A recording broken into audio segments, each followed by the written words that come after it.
that right, way. So some of the news of the day. Man, got some more news. This, I didn't.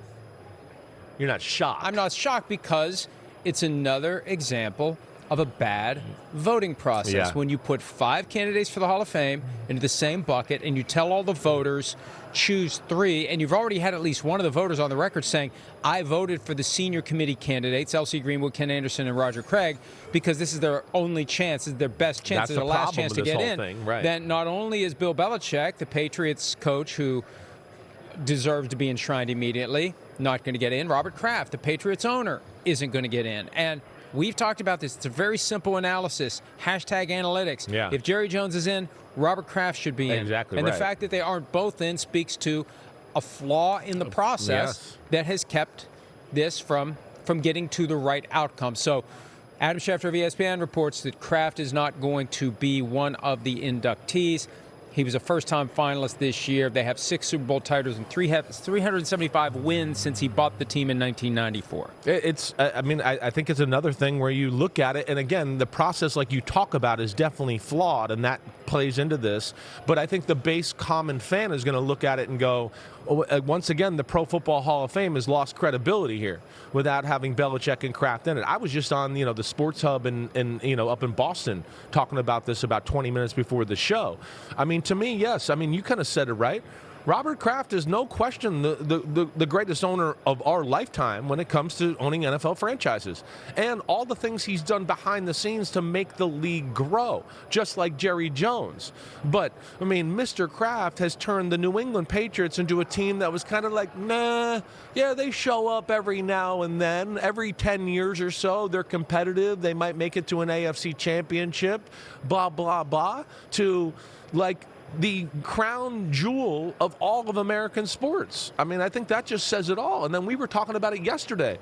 I mean, you got to give him a lot of credit just from the simple fact of here we are 2 years removed from losing the greatest coach in the history of football and American sports, and you're back in the Super Bowl, and all those things, and we talk about it all the time, starts at the top. When we talk about dysfunctional organizations, we usually start with the owners. Well, this is the most functioning, well-functioning organization there is, and that's where Mr. Kraft, I mean, he should be in.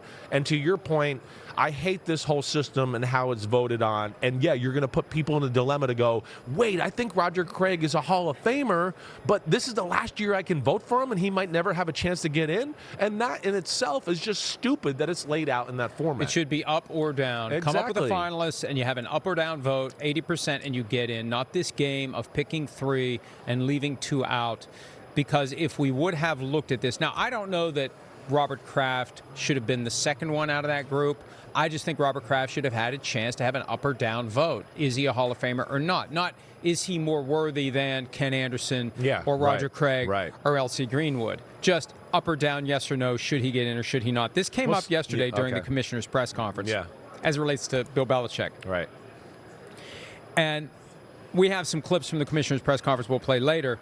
But as it relates to this, he said the Pro Football Hall of Fame is not in any way controlled by the NFL. Yeah, they're trying to distance themselves a little bit. We have no say in the voting process. Right. We don't participate in the voting process. Okay, so here's the Pro Football Hall of Fame Board of Directors.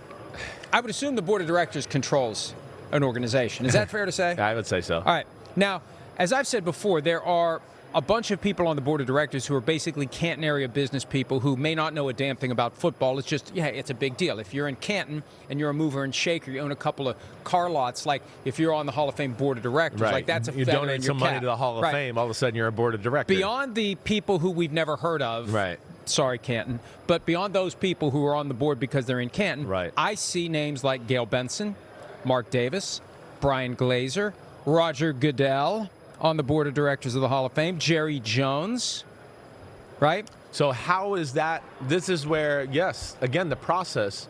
How could they?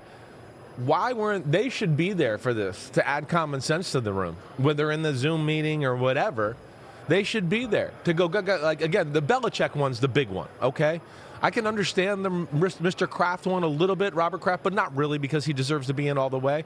But how is there not someone more mature in the room to go, wait, guys, are we really going to ruin the Pro Football Hall of Fame by not putting the greatest coach in the history of American sports in? Are we really going to mess that up and totally mess our credibility, our money-making ability, and all of that?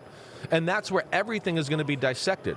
All these, like you talked about, writers who haven't been involved in football in forever, all these other people that are really not into football in general, they're going to get scrutinized to go, what do you know about football? Why are you voting? Right? I know how to write. I don't get to vote on the people that go into the Literature Hall of Fame. I know how to write. Right? So they can know how to what? Debatable. Well, debatable, but I know how to read. First, you got to learn how to read, then you learn how to write. But you're getting my point, and that's so. But they're going to get scrutinized over this because now it's going to be you're going to have a lot of ex-players, you're going to have Hall of Fame players, you're going to have players like me that are on the media that go, what are these people voting for anyways? Most of them don't know their ass from their elbow. They don't really know football, or they've been out of the game and they're not really following it to a certain extent anymore. So that to me is also what is really going to happen here. Okay, and that's where, they've taken a huge blow to their credibility. Scrolling down this page, after looking at the board of directors, there's also a national advisory board, and the commissioner is on that too. I can't even believe you're saying this to me, actually. You can't wash your hands of this. We don't have any control over it. No, you choose not to exercise control of it. That's a difference. I guess you're right, I have no control, and I've ignored this thing that I do have control over. Because let's face it, if Roger Goodell shows up in the Hall of Fame, they're going to listen to what he has to say. Agreed. And to the extent that this thing makes the Hall of Fame look bad, it makes the NFL look bad. I agree. That's why they're trying to distance themselves here. And now when you say that right there, it makes it look worse. It makes it look worse on the Pro Football Hall of Fame. It makes it look worse on the people that are in the NFL. And how did we get to the point where, again, Roger Goodell didn't see the votes and let's say Jerry Jones, and they sit there and go, hey, gentlemen, are we really serious here? Are we really doing this? Are we really going to not put Bill Belichick in the Hall of Fame? Now, the other thing I keep getting here, too, right, since I'm here, Radio Row, well, maybe they should let the Hall of Fame people, the players, vote. Maybe they should let players vote and do that in general. I get that, okay? I understand that. I saw Gerald McCoy yesterday say a whole long thing about it.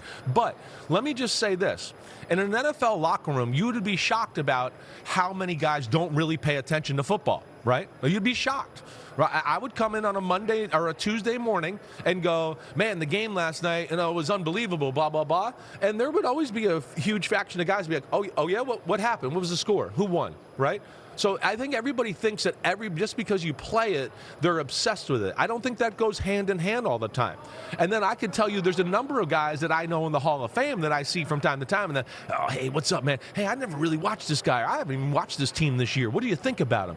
Right? So that I don't know if it's necessarily the best formula either. We got to find some common ground here, but regardless, it's a little off kilter. There's no doubt. We need someone to take charge of this and come up with a system that gathers trustworthy football historians who have been following the game for years, who have seen some of these people actually play, like L.C. Greenwood, Ken Anderson, and Roger Craig, and can engage in a fair debate.